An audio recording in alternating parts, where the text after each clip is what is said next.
যে বেসিক্যালি যারা ক্ষমতায় থাকে তাদের কাছে এই জনগণ আসলে কিছুই না। এই জনগণকে নানান সময় নানানভাবে ব্যবহার করা হয়। এই জনগণকে রাজনৈতিক দলগুলো অর্থাৎ যারা ক্ষমতায় থাকে, বিশেষ করে যারা ক্ষমতায় থাকে তারা নানান সময় এই জনগণকে নানানভাবে ব্যবহার করে থাকেন।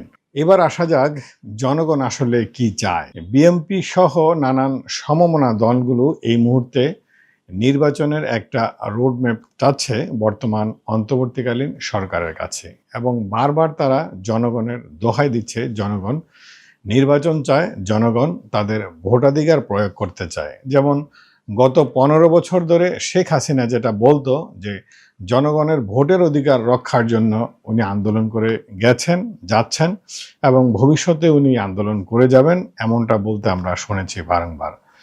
তো বর্তমানেও সেই একই পন্থায় একই কথা আমরা শুনতে পাচ্ছি বিভিন্ন দলের কাছ থেকে যে জনগণ ভোট দিতে চায়, জনগণ তার ভোটাধিকার ফিরে পেতে চায়। ঘটনা সত্য, আসলে জনগণ তার ভোটের অধিকার ফেরত চায়, ভোট দিতে চায়, ভোট দিয়ে তার পছন্দের নেতাকে সংসদে পাঠাতে চায় দেশ পরিচালনা করার জন্য। প্রশ্ন হচ্ছে জনগণ কি শুধু তার ভোটের অধিকারই প্রয়োগ করতে চায়, নাকি এই দেশ এবং এই সংবিধান এবং রাজনৈতিক দল যারা ক্ষমতা থাকে তাদের কাছে আরো অন্য কিছু চায়?